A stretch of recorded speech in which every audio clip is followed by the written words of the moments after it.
Oh, the show must go on, however. Must go on. Shout out to Donnie for the 6 months. I appreciate it. At the same time, I don't know if it makes me feel any better.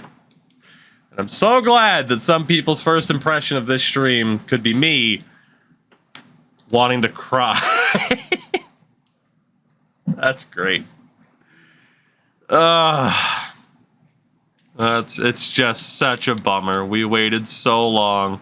We've done so well on these breakouts as well. In prior seasons, and now this season we're 0 for 2.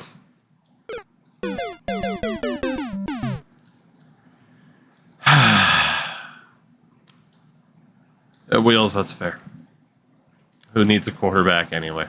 Big facts. Big facts. Just put up the... Yeah, we can go with that again. It's fine. No breakout this week against Seattle.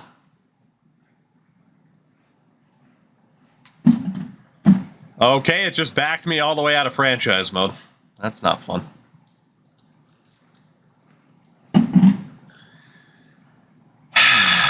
Okay. We were so close by the end of it, man. So close. Redo. There is no redo. It's an online franchise for that reason. You can go with either safety. Trying to think of where we have skilled players. Go with the safeties next. Man. We might have gotten it had they not successfully killed 10 goddamn minutes. I don't even know how they managed to kill essentially the entire fourth quarter. I give them props. At the same time, I will hate them forever. 0-6 on the season, as you would expect for a team this bad. Honestly, I'm just going to save up on skill points for a while. How much of a difference will it really make at this stage? Let's save up for a bit, kind of do it all in one shot. We'll go ahead and sim week 7 against the Saints. Or not the Saints, the Seahawks. I'm sorry, the Saints are living rent-free in my head for the rest of my life. Not even the night, not even the stream, just the rest of my life, as we are now 0-7. Regression. Sweet, beautiful regression. We won two games last season. I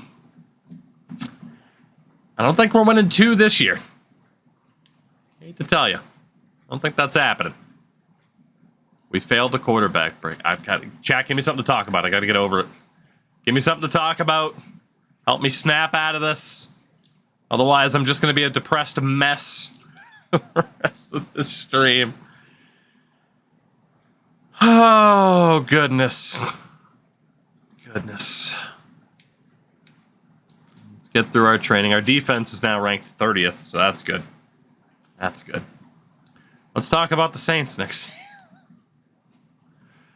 Oh, God. I had a New Orleans Saints visor as a kid. Wish I still had it. Why am I doing this to myself? Because I love doing franchise modes like this, where it's just pure pain and misery. We did a Cardinals franchise that you can watch from the very beginning on the YouTube side of things, at Tugi24. We had a Cardinals franchise. That was a straightforward franchise. It was a good one. I always like kind of doing more straightforward, typical playthroughs, and then I like doing these where it's just chaos. As we are now 0-8. Because it does make winning that much sweeter. Favorite type? Oh, dude, peanut M&Ms. S tier. Peanut M&Ms are the only M&Ms, okay? Let's not make that a mistake here. Bruins trade for Provorov and Lemieux, where they fold. Go ahead and fold. Go ahead and fold. I'll be a Kraken fan. They're new enough. Go ahead and fold.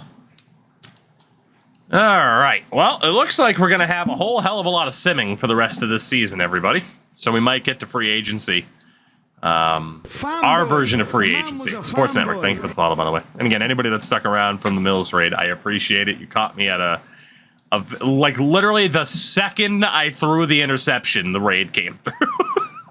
It was the worst possible timing. If you have any questions about what we're doing here as well, ask away. I have no problem answering, as we are now 0-9. I can't imagine we're getting a breakout again this season. I just can't imagine it. You have any suggestions for things to do in Kansas City? No. I was trying to think of a Mahomes joke, but no. Watch a Royals game and eat a hot dog. I'm presuming they have hot dogs at Kauffman Stadium. Let's lose to Denver. Draft pick would be great. Yeah, wouldn't it? As we go 0-10. We got a team meeting regarding the Chiefs. Royals game starts too late. Just go there anyway. Change your plans. Oh, goodness. The only good thing about Kansas City is Bobby Witt Jr. Then that's enough, isn't it? What'd you do in Kansas City? I saw Bobby Witt Jr. and ate food. There you go. That's all you need. That's all you need, right? I would think. Do a Kansas City shuffle. There you go. All right. Well, let's lose to KC here because this is going to be awful. We lost to them in week 1. Yep, we're 0-11 still. No follow-up breakout. That quarterback breakout is going to be the last one that we get all season long. I am going to have to stew in this misery for the rest of the night. Oh, God. Oh, God. Okay, well. Oh, my God. Give me something else to talk about aside from Kansas City. Help me. Seems like a skill issue. I don't remember the last time I failed a quarterback breakout either. Worst possible timing, man. The worst. And again, it's a promising quarterback. Like, he's got good mobility. He has good throw power. I'm sorry, but you're eliminated from the playoffs. Thanks. Thanks for the update. Oh, God. God damn. Pain and misery is the name of the game in a UDFA only challenge, let me tell you. Wow, we had a really late bye week this season as well. Week 13. Damn. We are now 0-12. Can you believe it? Normally we take the XP. We'll take the morale this time because of how bad we are. Try to get the morale up for the team. Maybe they can play a little bit better. Maybe we'll see a breakout. Please. What I would give for a second breakout. 0-17 and get a goated player. Well, fun fact. As I mentioned, this is a UDFA only challenge. We are not allowed to draft anybody. We are not allowed to sign major free agents. The only time that we are allowed to add new players is in the preseason, and they must be UDFA rookies. Yeah. It's the Raiders in week 14. Obviously, we wouldn't have a breakout moment coming off of the bye week. Let's just keep simming, man. Let's keep simming. Sports Network, sorry about that. Guy who sets up the bot doesn't like stuff. He doesn't like fun. I let him do what he wants, though. That way I don't have to worry about it. Like I said, right now I'm holding off on even upgrading players. I can't. I just can't. Like, I can't act like it's going to help. 0-13. Still no breakout moment after the failure at quarterback. I hate it here. I'm so upset. Break the rules. I'm not allowed to. Rules are rules. Playing spoiler. Yeah, that's going to happen. We're going to go 0-13, but then beat the Bills in Buffalo. Yeah. Oh, okay. Okay, Chief. Jeez. Mozone, you might improve. You might improve this team. Rules are meant to be broken. Are they? It's not like I tried to cheat and switch to the friggin' Saints to force them to kick a field goal or something. Well, looks like we're going to be able to wrap up this season pretty darn quickly. Pretty darn quickly indeed. 0-14. 3 games left to go.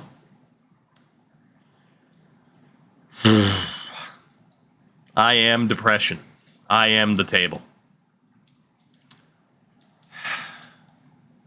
We'll obviously take a look at the end of the season, what happened elsewhere, end of season stats, who ends up winning the Super Bowl and awards.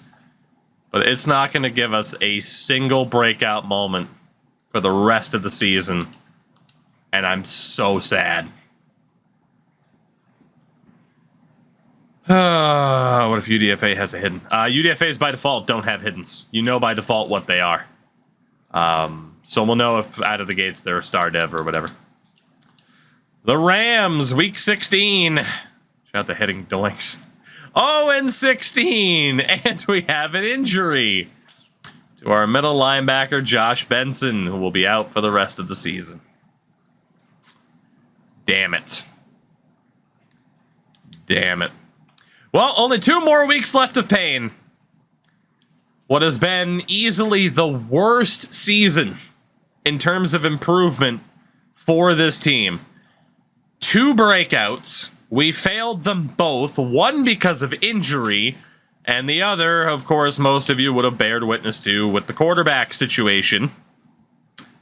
We did beat the Jets last year. We did not beat them this year. And indeed, that quarterback breakout was the final breakout chance of the season. Brock Purdy went superstar. Good for him. That was our final breakout chance of the season. We went, what, the next 10, 11 weeks without another opportunity. It's just rip 15-1 against 0-16. Let's just end it. Let's just end the damn season. 0-17, your Salt Lake City Lumberjacks. Yeah. Crushed it. Absolutely crushed it. Jonathan Gannon gets fired. Frank Reich. The Patriots have fired a head coach 3 seasons in a row. And Kevin Stefanski's gone from Cleveland. We're number 1. We sure are. Only up from here. You never know. We might never win a game again. That's a distinct possibility that we're never going to win again.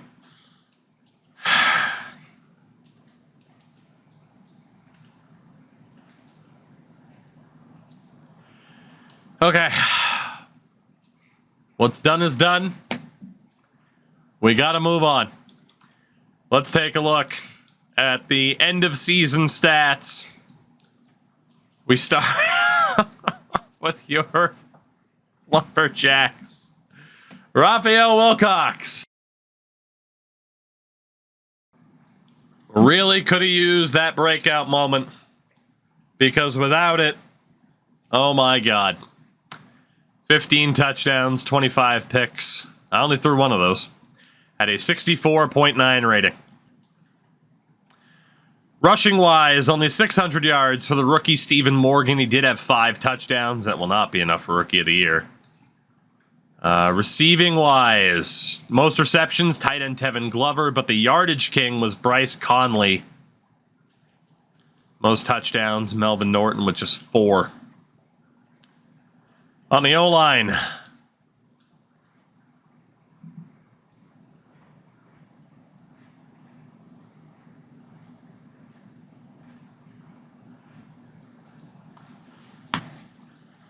defensively, our tackle leader was middle linebacker Josh Benson. Our sack leader with 6.5, Abdul Gerard. You had Matty Short with 6 as well. So we actually did a pretty good job of getting to the quarterbacks this year. Our pick leader with 2 was Cornell Allen. Our kicker went 6 of 9. No. And our punter with 69 punts.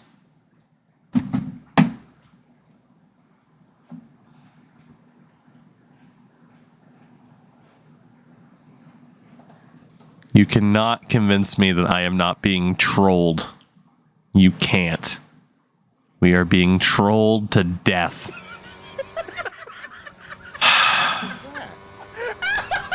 Jesus. So, we have to make a decision in regards to the schemes moving forward. I agree with that. Originally, we said we're not going to switch schemes. Whatever the coordinator has is what we will do. We have to make a decision if that is still the case, because if it is, I'm either switching coordinators, and if it's not, I'm certainly switching schemes for next season. Because, holy God, I didn't even remember to look at the league-wide stats, so let's do that really quickly.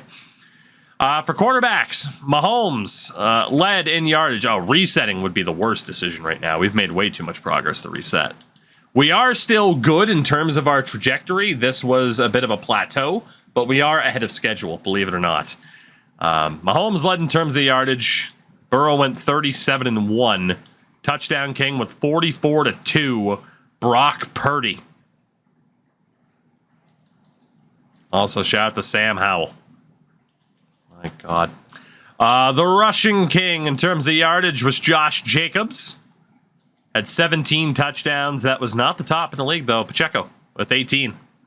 Our punter had more yards than our quarterback. Receiving-wise, CeeDee Lamb's pretty much going to be the king again. He was, at least in terms of receptions and yardage. The touchdown king was Brandon Ayuk. He dominates in franchise mode this year. Absolutely dominates. The worst... Oh, well, we know the best O-lineman in the league. It was Joe Thuney. The worst was our Kyle Kinney. Defensively, most tackles... What do you mean our guy wasn't number one? He was fourth, actually. The sack leader, 19.5 for both Micah Parsons and Max Crosby. Of course, Aaron Donald ended up in Jacksonville. He had 16. And the pick king with 7, Fred Warner. He's so overpowered in franchise. It's insane. Best kicker in the league, you'd probably say, is Riley Patterson, 20-21. Not bad. So the playoffs, which we shockingly will not be a part of. The playoffs. AFC side, with the Chiefs getting the number 1 seed, it is Bills, Raiders, Bengals, Ravens, Texans, and Broncos. NFC side, with the Niners getting the first round bye, is Dallas and Minnesota, Tampa, Seattle, Detroit, and Philadelphia, the team blocked by the webcam. Yeah. So, we'll see what happens. Honestly, I think we're going to start just saying we can change schemes, because I don't want to have to sit there and manage the staff all the time. So, it's fine. It's fine. Who will go? I'm going to save those upgrades, by the way, for the beginning of next season. Just do it all in one shot. Who will go to the Super Bowl? The answer: Dallas and Kansas City. Super Bowl 61. Cowboys, Chiefs. So we look at the road to get there. Cowboys going through Minnesota, Tampa, and San Francisco, while Kansas City knocks out Vegas and Denver. So KC and Dallas. But before that, the yearly awards. Patrick Mahomes wins league MVP. No surprise there. No surprise. Coach of the year, Kyle Shanahan. Your AFC Offensive Player of the Year, Lamar Jackson. That makes no sense. I mean, I guess it technically, but, you know. Defensive Player of the Year, Max Crosby. Here's the only chance we have of winning an award. Offensive Player of the Year was Jesse Preston. Our rookie running back, Stephen Morgan, finished third. Defensive Rookie of the Year, Matt Bennett. As the only guy we had in contention was Darnell Van Dyke, who finished 8th. NFC Offensive Player of the Year, CeeDee Lamb. Defensive Player of the Year, Micah Parsons. Top rookies, Enrique Acosta of the Giants and Harold Spellman in Washington. The other awards, who cares? They're so random. So Let's find out. A Chiefs or Cowboys Super Bowl victory. Super Bowl 61 goes to the Dallas Cowboys, winning their 7th in franchise history. Leighton Vander Esch with the MVP. The Dallas Cowboys, the Chiefs, back-to-back losses in the Super Bowl. But yeah, the Cowboys won in season 1 over the Steelers, or season 2 over the Steelers, excuse me, because Niners won in season 1. So already 2 Super Bowls for the Cowboys in this franchise mode. Cursed, haunted. Retirements, gotta be honest, just don't really care. Especially because we've already played it through a franchise. You kind of know when certain players are going to retire. Yeah, screw it. Let's move on. The re-sign phase, there's only one dude that we could look to bring back. He is not worth the franchise tag either. He's just a filler player. Yeah, we'll see what happens here. Obviously, again, we are not allowed to take part, and I guess that guy, or did he resign? I guess he did. Maybe he didn't. He didn't want to come back. Either way. We are not allowed to sign anybody in this free agent phase in terms of trying to improve the team, but we will recap who goes where. That is easily the fastest we have made it through a season so far in this franchise mode.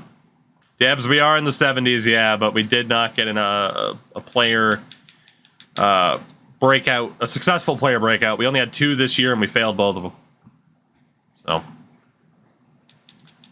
So let's see. Off to the free agency recap, and it is the 2027 draft, which, again, we're not allowed to make any picks. Isn't that fun? Why do I do this to myself? People have been asking it, now I'm asking myself that. The top free agent signings, Marcus Williams to Seattle, and then it really drops off. Taylor Decker, yeah, it really dropped off in terms of, like, name value. Quarterback-wise, Deshaun Watson went to the Raiders, Daniel Jones to Detroit, and Trey Lance to Cleveland. So, those were the big names. I guess people are still willing to throw Deshaun Watson money. Right. So, as we do, pick a number between 1 and 31. Number 10. Number 10. Congratulations. You are the winners of the Lumberjack Lottery, meaning you're going to get all of our picks. So 1, 2, 3, 4, 5, 6, 7, 8, 9. The Washington Commanders. Congratulations to you. You are the winners of the Lumberjack Lottery in 2027. I hope you enjoy all of our draft picks. And I'll just be here in the corner in the fetal position. Don't mind me. Don't mind me. What happens when your team gets old and retires? So again, it's a UDFA only challenge. So we are allowed to sign players, but only in the preseason, and only dudes from this draft who do not get selected. We're allowed to get the leftovers. That's the only time. But we're not allowed to, like, go after the big free agents that were just there, and we're not allowed to draft anybody huge. It is all about trying to get the unwanted players to develop, to break out, and to turn into a winning team. We have done it before. Takes a lot of luck. A lot of timing. Obviously, we had pretty bad timing on that quarterback breakout because we couldn't friggin' do anything. We will still see who was selected in this draft, just to see if there are any generational talents or anything like that. Oh, God, that's not good. Wow. If the high caliber players of the draft aren't that good in terms of overall, that does have to concern you about the quality of the rest of the draft and who might have actually fallen to us. At least he's hidden dev, but yeah, Washington taking Carlos Ramirez first overall might not work out well for them. The highest rated player of the draft was a 78, taken 12th in the second round to the Cardinals, Cole Slayton. or some 77s. But yeah, the super high quality of the draft was not there. 62 was the lowest rated for those who were selected. So I don't know if I'm optimistic that we're going to have a great selection or a great selection of players here for us in this next stage. Last season was an outright disaster. That is the only way to put it. It is tough to have a worse season than what we just did, unless you have it again, in which case it's going to feel worse.